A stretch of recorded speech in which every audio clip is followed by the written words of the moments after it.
A woman stands on the manicured lawn of the White House. It is 1942. She is not a diplomat, not a politician's wife. She is a killer. Her name is Lyudmila Pavlichenko, a lieutenant in the Soviet Red Army. In her simple olive-drab uniform, she looks utterly out of place amongst the tailored suits and summer dresses of Washington, D.C.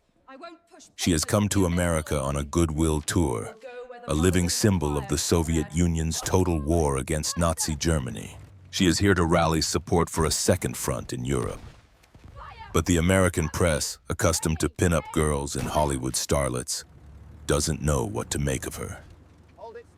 They look at this 26-year-old woman, whose hands have steadied a Mosin Nagant rifle to end the lives of 309 enemy soldiers. And they ask her the only questions they can think of. They ask if she wears makeup at the front. They ask about the color of her underwear. They call her Lady Death and ask her to smile for the cameras. This bizarre, surreal moment, a deadly warrior being treated like a fashion model, is more than just a clash of cultures. It is a perfect microcosm of the story we are about to tell. A story of women who were called upon to do the impossible, who became the most decorated female soldiers in the history of modern warfare, and who were then asked to disappear. This is not a simple story of heroism. It is the story of a promise made and a promise brutally broken. The Soviet Union projected an image of total equality, a nation where a woman could fly a bomber or lead a charge just as well as a man. But the reality was far more complex, far more painful. These women had to fight a war on two fronts. One against the fascist invaders who sought to destroy their homeland, and a second, quieter, more insidious war against the very system they fought to defend. A war against centuries of prejudice, against the casual cruelty of their male comrades, and ultimately against the state's desperate attempt to erase their story from the pages of history once the fighting was done. Our central thesis is this: the mobilization of nearly 1 million Soviet women was not the triumphant culmination of communist gender equality, but an act of sheer bloody desperation. They were a weapon of last resort, celebrated as propaganda icons when needed and systematically silenced when their very existence threatened the patriarchal order they had fought to save. This is the story of how the night witches, the sniper assassins, and the female tank commanders of the Red Army won their war, only to have their victory stolen from them. This is the unsilencing of the women of the Red Army. The myth begins long before the first shots of Operation Barbarossa echo across the plains of Eastern Europe. It begins in the crucible of the 1917 revolution, with the promise of a new world. The Bolsheviks declared that under communism, women would be liberated from the chains of domestic slavery.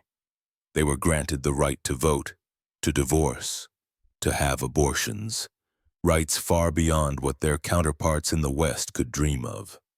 This was the dawn of the new Soviet woman. Propaganda posters depicted her as a vibrant, muscular figure, driving a tractor with one hand and holding a textbook in the other. She was a partner in the grand project of building a socialist utopia.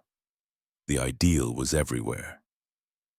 In films like the 1934 epic Chapev, the audience cheered for Anka, a fearless female machine gunner fighting for the Red Cause during the Russian Civil War.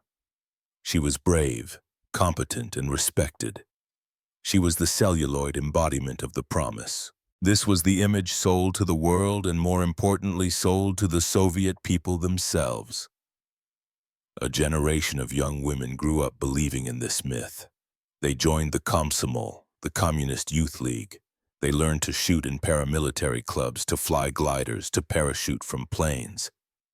They were told that in the Soviet Union, a person's worth was determined by their devotion to the state, not by their gender. They believed that when the time came, they would stand shoulder to shoulder with their brothers to defend the motherland. And then on June 22nd, 1941, that time came.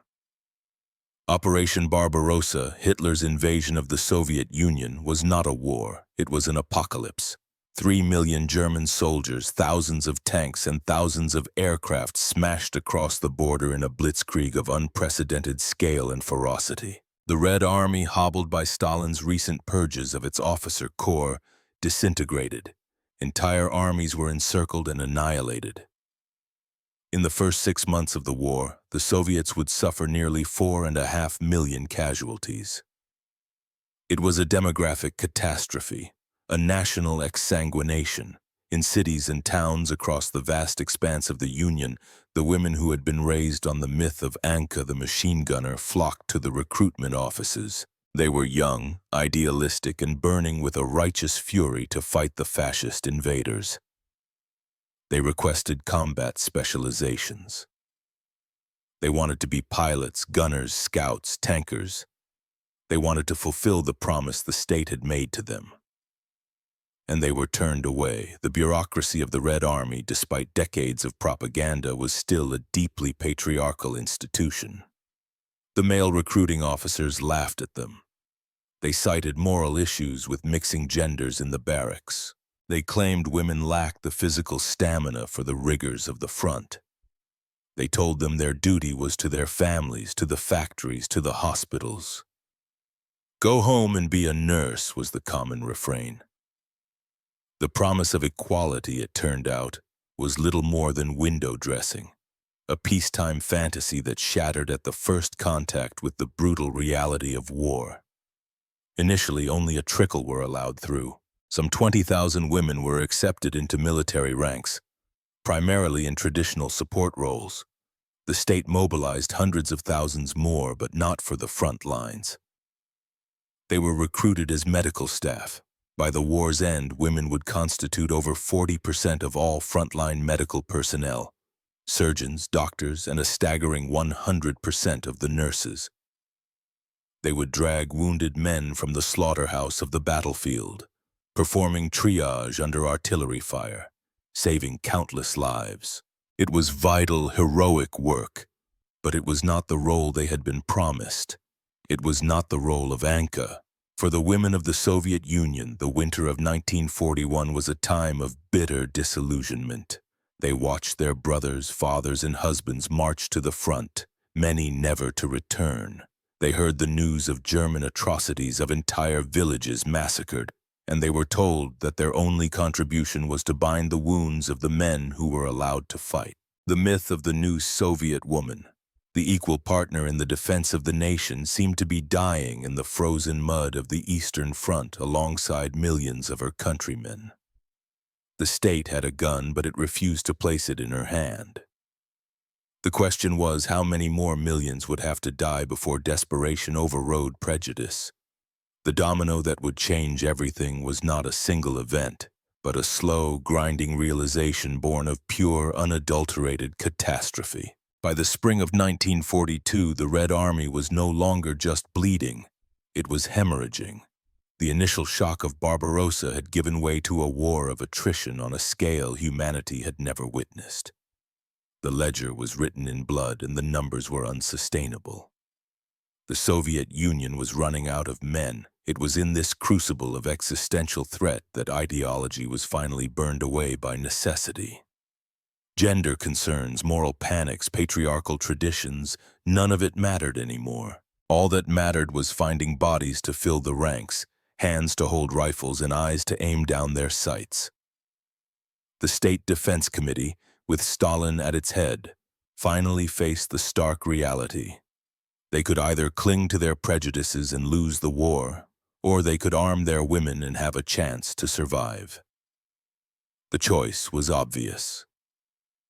In March 1942, the decrees came down. A mass mobilization was ordered. 250,000 women were to be drafted into the military proper, with another 100,000 specifically for the anti-aircraft defense forces, freeing up men for the front lines. The floodgates, held shut for so long by institutional sexism, were blown open by the sheer force of desperation. But this was more than just a bureaucratic decision. It needed a catalyst, a champion. That champion was a woman who was already a living legend in the Soviet Union, Marina Raskova. Raskova was the Soviet Amelia Earhart, a celebrated aviatrix, a holder of numerous long-distance flight records, a hero of the Soviet Union. She was charismatic, determined, and had a direct line to Stalin himself. She had been inundated with letters from female pilots and navigators, women who were masters of their craft but were being relegated to ferrying mail and supplies behind the lines while inexperienced male cadets were being sent into combat. Raskova took these letters, this righteous anger, and this immense pool of wasted talent, and she went straight to the top. She argued, cajoled, and demanded that women be given the chance to fight in the air. Stalin, facing the abyss, finally relented. He authorized Raskova to form not one but 3 all-female air regiments. It was a revolutionary moment. For the first time in modern history, a nation would field combat units composed entirely of women, from the mechanics on the ground to the pilots in the cockpit. This was the true turning point. Raskova's regiments were the inciting incident that shattered the old order. They were the proof of concept. If women could fly bombers and fighters, why couldn't they be snipers? If they could fix a Yak-1 fighter engine in the freezing cold, why couldn't they command a T-34 tank? The establishment of the 586th Fighter Regiment, the 587th Bomber Regiment, and the infamous 588th Night Bomber Regiment was the spark. Soon, special schools were established to train women for other combat roles. The Central Women's Sniper School opened its doors in May 1943, transforming young factory workers and students into some of the most feared sharpshooters on the Eastern Front. All-female sniper platoons were formed. Women began to appear in partisan detachments as machine gunners, as combat medics who carried rifles as well as medical kits, and even in the tight, oil-slicked confines of tank crews. The state, which had once rejected them, now embraced them with the frantic energy of the desperate. The propaganda machine roared back to life, but this time, the images had a harder, more realistic edge. The smiling girl on the tractor was replaced by the grim-faced woman with a sniper rifle. The promise of equality, once a hollow piece of peacetime rhetoric, was about to be forged into a terrible, bloody reality on the battlefields of Stalingrad, Kursk, and Berlin. The women of the Red Army were finally going to war. The period after the spring of 1942 was a terrible experiment. The question was no longer if women could fight, but how they would fight, and what the consequences of that fight would be. To understand the true story, we must perform a forensic autopsy on their experience, examining not just their battlefield successes but the hidden war they fought within their own ranks. Let us begin with the most famous of Raskova's creations, the 588th Night Bomber Regiment. The Germans had a name for them, Nachthexen, the Night Witches. The name was a mixture of fear and grudging respect. These women flew the Polikarpov Po-2, a biplane made of plywood and canvas that was already obsolete before the war even began. It was a trainer, a crop duster. Its top speed was slower than the stall speed of the premier German fighters, like the Messerschmitt Bf 109. Sending it into combat was, on paper, a suicide mission. But the women of the 588th turned its weaknesses into strengths. They flew exclusively at night in the dark, often in terrible weather. Their planes were too small to show up on German radar. Their mission was psychological terror and harassment. They would fly in groups over the German lines. As they neared their targets, they would cut their engines. The only sound the German soldiers on the ground would hear was a faint, ominous whistling sound as the wind passed over the biplane's bracing wires. It was the sound of an impending silent death. Then the bombs would drop. They flew without parachutes to save weight for more bombs. They navigated with a map and a stopwatch. Their planes were so flammable they were forbidden from carrying tracer rounds. If they were hit by anti-aircraft fire, they would burn like a matchstick. They often flew 8, 10, sometimes 15 missions in a single night, returning to their makeshift airfields only to refuel, rearm, and take off again, their faces slick with grease and exhaustion. By the end of the war, the Night Witches had flown over 24,000 combat sorties and dropped 23,000 tons of bombs. They were a constant, terrifying presence, a swarm of ghosts in the night that never let the enemy rest. 32 of their pilots would be named heroes of the Soviet Union. While the Night Witches owned the dark, another group of women came to master the deadly stillness of no man's land. The snipers. Stalin himself had praised them as the glorious executioners of the German occupiers. The sniper movement became a national obsession, and women proved to be exceptionally good at it. At the Central Women's Sniper School, they learned the grim arts of their trade. Camouflage, stalking, range-finding, and the inhuman patience required to lie motionless in the snow or mud for days on end, waiting for a single perfect shot. They were taught that their job was not just to kill, but to demoralize, to sow terror. They targeted officers, NCOs, machine gunners, and artillery spotters, the vital nodes of the enemy's command structure. A single well-placed sniper could paralyze an entire sector of the front. Lyudmila Pavlichenko became their poster girl, but she was just one of many. There was Rosa Shanina, the unseen terror of East Prussia, a kindergarten teacher who recorded 59 confirmed kills. Her diary entries a haunting mix of girlish observations and cold professional details of her work. There was Nina Lobkovskaya, who commanded an all-female sniper company and fought all the way to Berlin. There was Alia Moldagolova, a Kazakh girl who became a hero of the Soviet Union after she was mortally wounded leading a charge, having already racked up over 78 kills. These women became celebrities. Their kill tallies were printed in newspapers. They were symbols of Soviet resilience and lethal skill.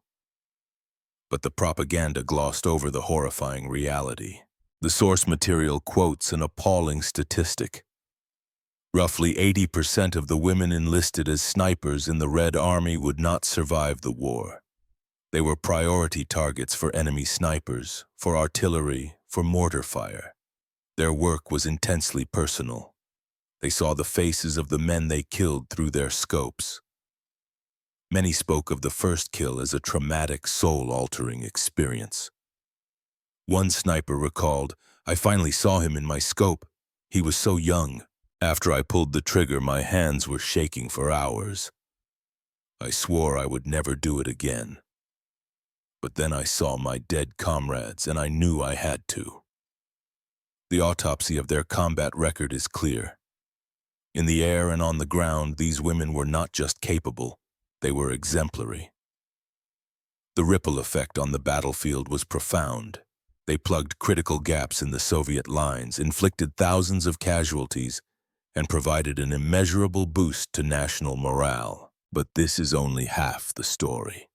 The other half, the internal front, reveals a far darker truth. This is the twist that shatters the myth of the heroic equal warrior. The first battle every woman fought was against her own army's logistics. Uniforms, for example. For most of 1942, there were none for women. They were issued standard male uniforms, rough, ill-fitting tunics and trousers designed for a man's frame. Their boots were often several sizes too big, which they stuffed with newspaper to walk. They wore men's undergarments. This wasn't just a matter of discomfort. It was a constant, humiliating reminder that they were an afterthought, an aberration in a man's world. The women, resourceful as ever, took matters into their own hands. They would scavenge silk from German parachutes to sew their own underwear. A small, hidden act of reclaiming their femininity in a world that sought to strip it away. This stripping away was both physical and psychological. For many young Soviet women, Their long braided hair was a core part of their identity. Upon enlistment, it was unceremoniously shorn off. It was a practical measure, but for many it was a deeply traumatic event. As one veteran remembered, it was the moment she felt she stopped being a girl and became a soldier, a neutered, degendered cog in the war machine. Some tried to adapt by embracing a more masculine identity. As Klara Tikhonovich recalled, "At the beginning, oh yes, we had our hair cut very short, changed our movement when walking. We became like men." But this often led to an internal crisis. The letter from Asia Lavrova, disgusted by military girls who rolled cigarettes and tried to be like men in any case, shows the deep conflict many felt. They wanted to be effective soldiers, but they did not want to lose themselves in the process. This internal conflict was magnified by the external threat posed not by the Germans, but by their own male comrades. The front lines were a hyper-masculine, brutal environment. The arrival of thousands of young women created a volatile social dynamic. While many men treated them with respect, as sisters in arms, many others saw them as property. Sexual harassment was rampant.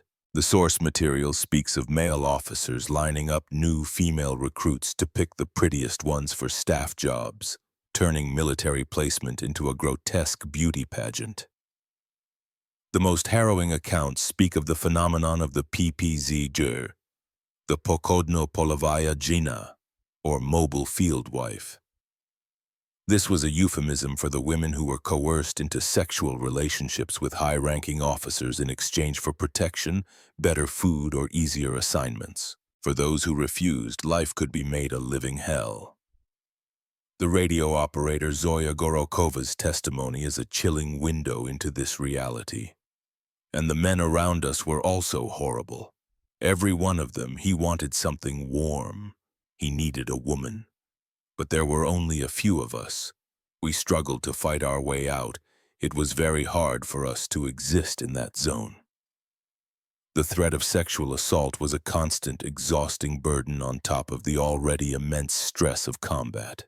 It was the ultimate betrayal, to be armed by your country to fight an external enemy, only to be preyed upon by the very men who were supposed to be your comrades. The autopsy reveals a stark conclusion. These women were not simply soldiers. They were soldiers forced to navigate a second undeclared war. They fought for their lives against the Germans and for their dignity, their safety, and their very identity against the patriarchal system that armed them. Their heroic actions on the battlefield were not a product of an equal system, but a triumph in spite of a deeply flawed and often abusive one. The great ripple effect was not just the addition of 1 million soldiers to the Red Army, but the creation of a generation of women who had proven their worth in the most demanding arena imaginable, only to find that their greatest battle was yet to come. The guns fell silent in May 1945. The war was over. The Soviet Union had prevailed at a cost of some 27 million lives. The women who had served, the pilots, the snipers, the tankers, the medics, expected to march in the victory parades alongside the men. They expected to be honored as the saviors of the motherland, their contributions woven into the foundational myth of the Great Patriotic War. They were wrong. The state that had desperately needed them in war now saw them as a problem in peace. The final act of this story is not a celebration, but a betrayal. A systematic campaign of erasure that I call the Great Forgetting. The first sign came just 2 months before the German surrender. In March 1945, Pravda, the official newspaper of the Communist Party, published an article that set the tone for the post-war era.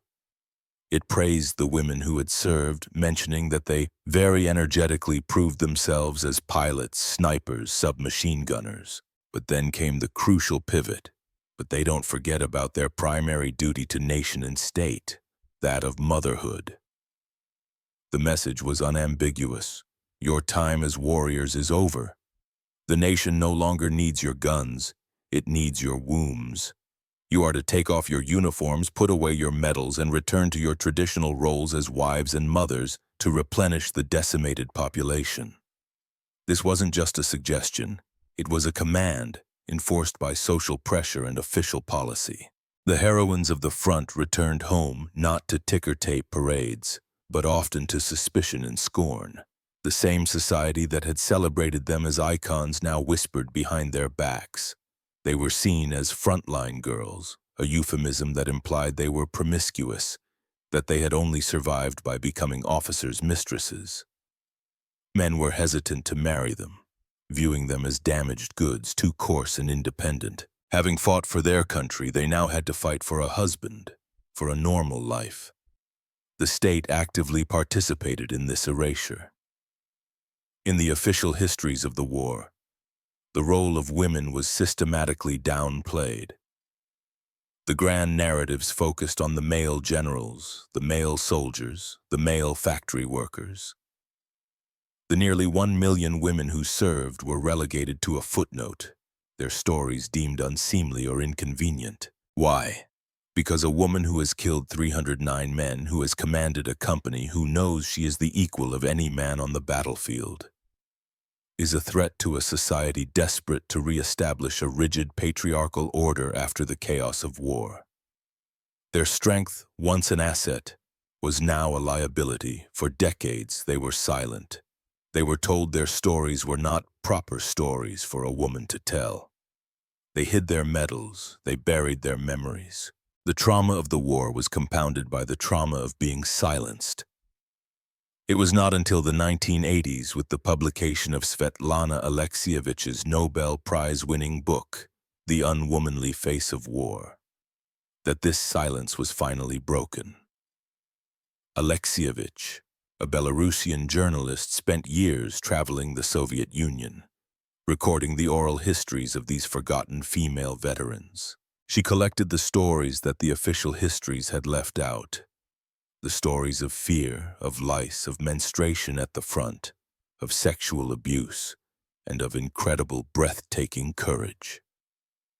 Her book was a revelation, a counter-narrative that restored the humanity and complexity of these women's experiences.